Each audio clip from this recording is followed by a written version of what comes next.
17 cases were ruled on initially on Monday at the Intermediate Court of Nyarugenge, with judges and prosecutors appearing in court, as well as a number of people connected to the defendants in the cases, though those accused remained at their detention centers and were able to follow proceedings and participate via video conferencing.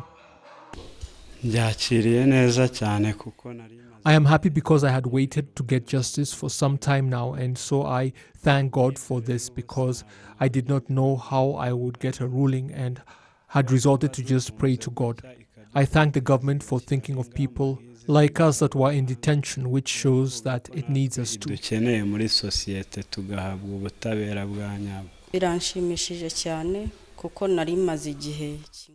I am glad because I had spent a month waiting for a ruling, and now I can go back home and continue with my chores.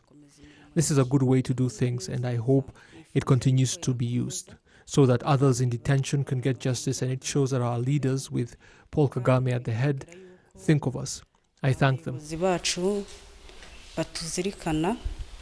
Those that followed proceedings in the courtroom also commended the technology used.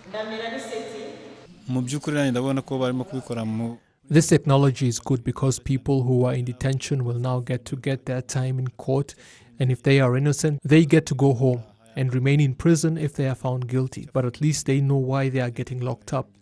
That is good. Skype was used to deliver rulings to detainees, while video conferencing gave the ability of defendants to argue their cases. People who do not have enough evidence against them to keep them behind bars and now have gotten a favorable ruling should have gotten that justice last month in March, but they had to wait nearly this whole month of April to get their ruling. We are therefore fortunate that we were able to use Skype to deliver those rulings to them without wasting any more time and delivering justice quickly. The technology is now going to be used regularly in support of the usual way of people appearing in court as a way of speeding things up and cutting costs. Even after this period, it can be used because you can see that it reduces expenses. So this technology can complement the existing usual way of how court proceedings go, because no laws were broken, and I am confident it will continue to be used for the speedy and efficient dispensing of justice to as many people as possible.